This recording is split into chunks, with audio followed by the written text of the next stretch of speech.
नमस्कार। नेवी भी अब लेगी राफेल एयरक्राफ्ट अपने एयरक्राफ्ट कैरियर्स के लिए। नेवी ने राफेल ही क्यों चूज किया और फ्रांस के प्रेसिडेंट जो आ रहे हैं 26 जनवरी पे हमारे चीफ गेस्ट बन के मैक्रो, इनकी ये विजिट कितनी इंपॉर्टेंट होगी और रक्षा के लिए कितनी बड़ी विजिट है ये, इसी बात करने के लिए हमारे साथ डॉक्टर डी के पांडे। डॉक्टर डी के पांडे एयरफोर्स के पायलट रह चुके हैं, ग्रुप कैप्टन थे और एक्सपर्ट भी हैं, डिफेंस एक्सपर्ट, साथ में स्ट्रेटेजिक अफेयर्स एक्सपर्ट। सर बहुत बहुत स्वागत आपका हमारे शो में। सर ये राफेल ही क्यों चूज किया? पहली चीज, इंडिया ने नेवी के लिए, इससे पहले हम मिग यूज कर रहे थे, उससे पहले सी हैरियर यूज हो रहे थे, राफेल ही क्यों यूज किया? और दूसरी चीज, कितना इंपॉर्टेंट है ये विजिट? सबसे पहले तो मैं आपको पुनः धन्यवाद कहूंगा कि आपके इस प्लेटफॉर्म पर आके मुझे एक अलग अनुभूति होती है और अच्छा लगता है आपसे बात करके, क्योंकि आप ऐसे प्रश्न उठाते हैं जो कि सब उत्सुक हैं उनको जानने के लिए, और मुझे भी मौका मिलता है कि मैं अपने विचार जो है इस फोरम पर रख सकूं, ताकि ज़्यादातर लोगों के पास पहुंच पाए। अब जहां तक बात रही राफेल एम की, और ये निश्चित रूप से एक कॉम्बैट प्रूवन एयरक्राफ्ट है, और इसका इतिहास जो है बहुत बढ़िया रहा है। और जो इन सबको देखते हुए, इसकी काबिलियत को देखते हुए, कंपटीशन बहुत ज़बरदस्त था। हॉर्नेट F-15 आएगा कि राफेल आएगा, या हम मिग-29K और या दूसरे जहाज ले सकते हैं। तो उनके बीच में देखा गया कि राफेल जो एम है, एम यहाँ पर मैरीटाइम के लिए है, और उसका चयन किया गया। अब जहाँ तक रही बात की, हमारे पास जो वॉरशिप्स हैं, वो उसमें विक्रांत और विक्रमादित्य, इसके ऊपर जो थे पहले सी हैरियर, उनका वो लाइफ उनकी खत्म हो गई, वो नंबर प्लेट होकर बाहर चले गए। उसके बाद मिग-29 जो है पास दूसरे जो एयरफोर्स में है वो अलग है, मिग-29K अलग है। इसके पहले की मैं एक बहुत मूल बात बता दूं, जो कि सभी जानना चाहेंगे, कि एयरफोर्स और नेवी की रिक्वायरमेंट अलग अलग है। उस भले ही जहाज मिग-29 बोल रहे हैं या हम राफेल बोल रहे हैं, लेकिन रिक्वायरमेंट उनकी अलग क्यों है? क्योंकि एयरफोर्स में एक बहुत बड़ा एयर बेस होता है, बहुत बड़ा एक रनवे होता है, और जो वॉरशिप होती है उतना बड़ा रनवे नहीं होता। तो आपके पास ज्यादा काबिलियत होनी चाहिए टेक ऑफ करने की, लैंड करने की। हम सब जानते हैं कि मोमेंटम की वजह से ही जो है जहाज ऊपर जा पाता है, मोमेंटम को विरोध करने पे ही जहां रुक पाता है। तो इन सब की जो इनहेरेंट रिक्वायरमेंट्स है, वो एक शिप पर पूरा होना थोड़ा मुश्किल हो जाता है। और उस सीमित जो एनवायरमेंट है, आपके पास छोटा सा रनवे है और छोटी सी टीम है वहां पर, क्योंकि और भी कई टास्क होते हैं। तो उनके लिए ऐसा जहाज चाहिए जिसमें बहुत ताकत हो, जो कि छोटी सी जगह में टेक ऑफ कर जाए, और छोटे से जगह में ही वो सभी काम करने के लिए तैयार रहे, जो कि एक fighter land based air base से करता है। तो इन सब के लिए तीन बहुत महत्वपूर्ण चीज जिसका मैंने जिक्र किया। पहली चीज ये कि इंजन में ताकत होनी चाहिए, ताकि छोटी दूरी में ही वो हवा में जा सके, नंबर वन। नंबर टू, कि जो आपको आर्म्स एमुनिशन लोड कर रहे हैं, उनकी जो है उनका साइज ऐसा होना चाहिए कि वो आराम से वहां पर हो सके, क्योंकि एक मिसाइल तो आपको चाहिए नहीं। आपको जो अगर वहां पर ऑपरेट करना है, तो number of missiles, number of armaments required. तो वो आपको वहां पर लोड करने के लिए उनका साइज भी उस प्रकार से होना चाहिए। साथ में तीसरी महत्वपूर्ण बात, कि ये जितनी भी एमोनिक्स हैं, जितनी भी राज हैं, जितने भी इलेक्ट्रॉनिक सिस्टम्स हैं, उनका जो बिहेवियर है वो पानी के ऊपर अलग होता है, और लैंड बेस्ड जो टेरेन होती हैं, जो सतह होती है जमीनी, उस पर उनका बिहेवियर अलग होता है। तो इन सबको ध्यान में रखते हुए डिजाइनिंग की जाती है। राफेल एम में भी वो खूबियां हैं जो कि एक शिप से ऑपरेट करने के लिए चाहिए। और वर्टिकल टेक ऑफ लैंडिंग, आपका नाम सुना, वेटॉल बोलते हैं, वो अधिकतर हेलीकॉप्टर में रखा गया, क्योंकि हेलीकॉप्टर को आसान है उसमें वो साइंस तैयार करना, और वो उसकी बनावट ऐसे बनाना ताकि वो ऑन द स्पॉट ही वो टेक ऑफ कर सके, इसलिए बोलते हैं vertical take off and landing.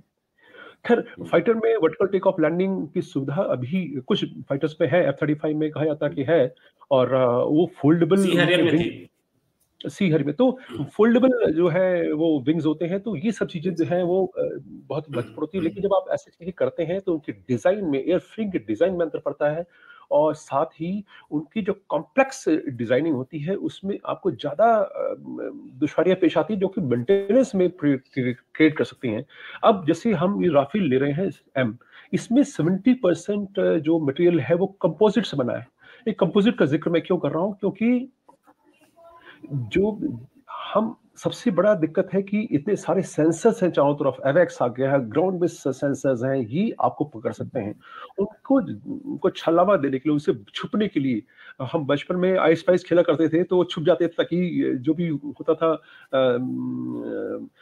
बंदा खोज रहा होता सबको, उससे बच जाए। तो उसी प्रकार से ये भी एक तरह से वो हाइड एंड सीक वाला लुका छुपी का ही खेल है कि आप किस प्रकार से अपने आप को छुपा पाते हैं। तो उसके लिए साइज को कम किया जाता है, लेकिन एक सीमा के बाद आप साइज कम नहीं कर सकते।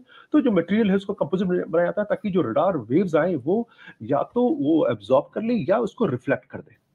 तो रडार एब्जॉर्बेंट पेंट और रडार एब्जॉर्बेंट मटेरियल का उपयोग किया जाता है, और उसकी ध्यान में रखते हुए ये जो है कंपोजिट्स का तैयार किया गया है, और उससे 70% जो इस जहाज है राफेल एम वो उस मटेरियल से बना है।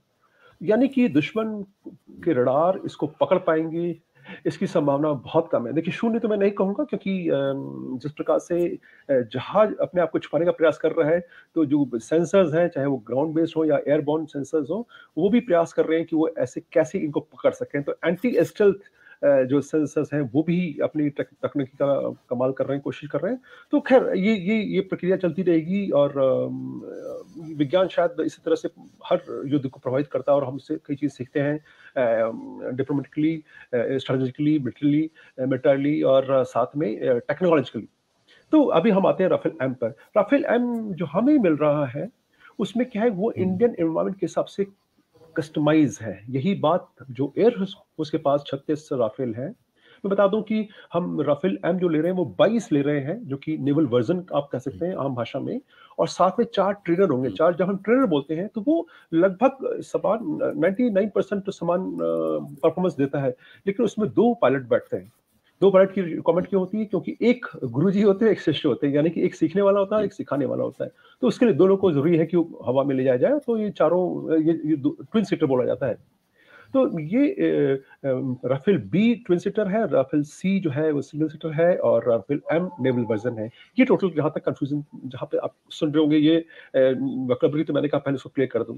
तो हमारे पास जितने भी राफेल है एयरफोर्स में, और जो अब हम हासिल करने जा रहे हैं फ्रांस के साथ, और जिसकी संभावना है कि मिस्टर मैक्रो जो हमारे मुख्य अतिथि होंगे 26 जनवरी रिपब्लिक डे के दिन, वो शायद उनके इस यात्रा के दौरान जो डील है वो फाइनल हो जाएगी। क्योंकि हमने पहले अपनी रिक्वेस्ट भेजा, उसके बाद उन्होंने उसका उत्तर दिया है, जिसके बारे में स्टडी हो रहा है, और वो जो हमने चाहते हैं, हमारी रिक्वायरमेंट है, उसके अनुरूप हुए तो निश्चित रूप से डील हो जाएगी। ध्यान रहे कि कोई भी डील हम जब करते हैं फाइटर्स की, तो उसकी बेसिक जहाज, उसकी मेंटेनेंस और उसकी ट्रेनिंग भी दो हिस्से हैं। एक तो पायलट की ट्रेनिंग और एक टेक्निकल मेंटेनेंस टीम की ट्रेनिंग। दोनों की ट्रेनिंग होना जरूरी है। साथ में एक इंफ्रास्ट्रक्चर आपको तैयार करना होता है, क्योंकि अब देखिए हर चीज जो है वो इलेक्ट्रॉनिकली कैपेबल है, और आपको खट से तैयार करना है। अब रेस है कि एक जहाज जो लैंड किया उसको दोबारा हम दूसरे मिशन के लिए कितना जल्दी तैयार कर ले जाते हैं, इसको बोलते हैं turn around time. Turn around time में आप जहाज को रिव्यू करते हैं, उसकी देखते हैं कि कोई कुछ प्रकार की कोई प्रॉब्लम तो नहीं है, जो छोटी मोटी रिक्वायरमेंट है उसको आप कोशिश करते हैं हल कर लें, और साथ में आर्म्स एम्यूनिशन उसकी जितनी क्षमता है उसको उतना लोड करें, ताकि जहाज पूरा तैयार हो जाए, एकदम बिल्कुल फ्रेश, जिसे कहा जाता है कि फ्रेश मिशन में जा रहा है, तो सब कुछ काबिलियत के साथ जाए। तो हमारे पास जो राफेल हैं और जो आ रहे हैं वो इंडियन एनवायरमेंट के लिए कस्टमाइज है। मैं ये दोबारा क्यों रिपीट कर रहा हूँ? क्योंकि हम भारत बहुत बृहद देश है, जहां हम हिमालय की ऊंचाई पहाड़ियों में ऑपरेट करते हैं, वहां पर हम मैरीटाइम ऑपरेशंस में, जिस तभी तो हमने नेवल वर्जन खरीद रहे हैं। और कहाँ बड़े बड़े जंगल भी हैं, कहीं हमारे पास रेगिस्तान है, डेजर्ट है, तो वहां पर टेम्परेचर अलग है। कई जगह जो है वो टेरेन के हिसाब से जो सिस्टम सेंसर्स है उनका बिहेवियर चेंज होता है। तो उसी प्रकार से आपको कस्टमाइज किया जाता है ताकि आप आराम से इसको ऑपरेट कर सकें, जो आपका मिशन है उसको सुचारू रूप से सहजता से पूरा कर सकें। ये तो रही बात कस्टमाइजेशन की, जिसकी जिक्र आपने सुना होगा या पढ़ा होगा। तो इसमें हम जो राफेल हमें मिल रहे हैं वो स्टेल्थ, जिसका जिक्र मैंने किया, स्टेल्थ कॉम्पेटेबल होंगे, मतलब वो अपने आप को छुपाने में कुछ हद तक कामयाब रहेंगे। साथ ही न्यूक्लियर डिलीवरी, अगर हमें न्यूक्लियर कोई आवश्यकता पड़ जाती है, हमारी न्यूक्लियर डॉक्ट्रिन बड़ा क्लियर है कि हम नो फर्स्ट यूज पर बिलीव करते हैं, कि हम किसी पर भी न्यूक्लियर आक्रमण नहीं करेंगे, लेकिन अगर हमारे पर आक्रमण होता है तो हम उसका प्रत्युत्तर जरूर देंगे। तो उसके लिए प्रत्युत्तर देने के लिए भी आपका क्षमता होनी चाहिए। तो ये जहाज जो है वो सक्षम होंगे। तो ये जहां तक बात है कि किस प्रकार से ये राफेल हमको हेल्प करने वाला है। और मिग-29 के और सीहर के बाद जो कमी थी इंडियन नेवी के पास, वो इसके आने के बाद पूरी हो जाएगी, ऐसी संभावना है। अब हम एक प्रश्न ये भी उठता है कि हम जहां आत्मनिर्भर और सेल्फ रिलायंस की बातें कर रहे हैं, तो ये राफेल हम क्यों? देखिए, अभी जो हमारी पॉलिसी है, निश्चित रूप से हम आत्मनिर्भरता की तरफ बहुत तेजी से बढ़ रहे हैं, और साथ ही हमने अब उतना विकास कर लिया कि हम अन्य देशों को जो है वो निर्यात कर रहे हैं, और काफी बड़ी पूंजी हम हासिल कर रहे हैं। वो एक अपने आप में अलग विषय है, तो इस पर चर्चा कभी फिर। लेकिन अभी हमारे पास वो इकोसिस्टम अभी क्रिएट नहीं हो पाया है कि हम राफेल या उसके समान, उसके अनुरूप कोई जहाज हम तैयार कर सकें। उम्मीद है कि फरवरी में, इस जो फरवरी 2024 में तेजस मार्क 1A का फर्स्ट एयरक्राफ्ट हमें मिल जाने की उम्मीद है, ऐसी उम्मीद की जा रही है। तो वो किस प्रकार से ऑपरेट करता है, और एमका की भी चर्चा भी काफी तेजी से हो रही है कि हम शायद मार्क 2 की जगह सीधे एमका पर जाएं, और वगैरह वगैरह। तो संभावनाएं हैं, उसके बारे में बहुत ज्यादा कहना उचित नहीं होगा। जैसी चीजें डेवलप होंगी वो आपके सामने आएंगी। तो आत्मनिर्भरता के जब तक आप आत्मनिर्भर हो, तब तक आप सक्षम हो, आपको देश की सुरक्षा पर ध्यान देना ही होगा। तो ये अभी वर्तमान परिस्थिति में जो नियम है कि अगर आपके पास क्षमता नहीं है, अभी आप क्षमता बाहर से लीजिए, और तैयार कोशिश करिए कि आप तैयार हो जाएं। लेकिन हम क्षमता जब ले रहे हैं, तो उसका इतना आसानी से हम बहुत सिंपल, बिल्कुल ऐसा नहीं कर रहे कि आपने पैक दे दिया, हमने ले लिया। उसमें हम काफी कुछ सीखने का प्रयास कर रहे हैं। ट्रांसफर टेक्नोलॉजी एलिमेंट इसमें नहीं है निश्चित रूप से, लेकिन जब हमारी टीम जाएगी, टेक्निकल स्टाफ वो काम करेगा, निश्चित रूप से वो जब एक्सपोज होगा, जब सीखेगा, वो हमारे आने वाले दिनों में निश्चित रूप से सहायता कर सकते हैं। किस हद तक सहायता कर सकते हैं, ये वक्त बताएगा, क्योंकि एक जहाज को मेंटेन करना, तैयार करने में, और जहाज को बनाने में जमीन आसमान का अंतर है। तो ये तो रही बात कि हम आत्मनिर्भरता के जमाने में जब बात कर रहे हैं, उसको हम बढ़ावा दे रहे हैं, तो हम क्यों डायरेक्ट बाई कर रहे हैं। अब रही बात कि ये दोनों जहाजों में क्या समानता है। टेक्नोलॉजिकली मैं बता दूं कि दोनों के एयर फ्रेम सेम है, इंजन M88 है, वो दोनों में सेम रहेगा, और दोनों ही हाईली मैनेवेबल है, क्योंकि आपने सुना होगा डेल्टा विंग, और इसकी डिजाइन जो की गई है वो बहुत है। डेल्टा विंग जो बोलते हैं, वो बेसिकली इस प्रकार का डिजाइन होती है कि जो आपने ग्रीक का डेल्टा वर्ड पढ़ा होगा, उस शेप के अंदर एक ट्रायंगुलर शेप में होता है, तो वो उस शेप में, उसका अगर आप देखेंगे आकार, तो उस शेप में बना हुआ है विंग्स वगैरह। तो वो इस ढंग से है ताकि जहाज आराम से मैन्यूवर कर सके, जब उसको घूमना हो तो वो आराम से कर सके। तो इसमें इस जहाज की खास बात है कि लॉन्गिट्यूडनल स्टेबिलिटी बहुत अच्छी है इसकी, और अगर डेल्टा विंग आने से इसकी मैन्यूवरिटी जो चाहे आप इसको काम दें वो कर सकता है। एयर डिफेंस रोल में दीजिए, पुलिसिंग रोल में दे दीजिए, आपको कहीं स्ट्राइक करनी है, जहाँ पर कि एंटी शिप और एंटी सबमरीन की कैपेबिलिटी होनी चाहिए आपके पास, उस प्रकार की आपके पास आर्म सबमरीन होनी चाहिए, जहाज की कैपेबिलिटी होनी चाहिए, तो वो सारी इसमें खूबियां हैं।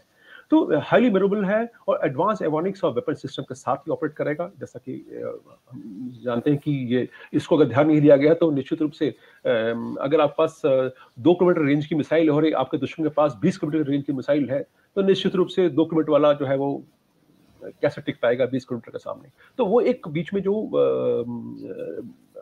जो एक आपस इन्फिनिटी एलिमेंट है, उसको समाप्त करना भी आवश्यक है। कैपेबिलिटी प्लस आपको समकक्षता देखनी पड़ेगी। अगर आप दुश्मन से बेहतर नहीं, तो उससे कम भी नहीं होनी चाहिए। तो हालांकि हमारे अभी जो वर्तमान परिस्थितियों में हम जितने भी एक्विजिशन कर रहे हैं, जितने भी हम चीजें खरीद रहे हैं, वो अपने दोनों पड़ोसी शब्द में बोलता हूँ तो थोड़ा सा मुझे अजीब सा लगता है, क्योंकि ऐसे पड़ोसी है जो कि दुश्मनों की कमी नहीं।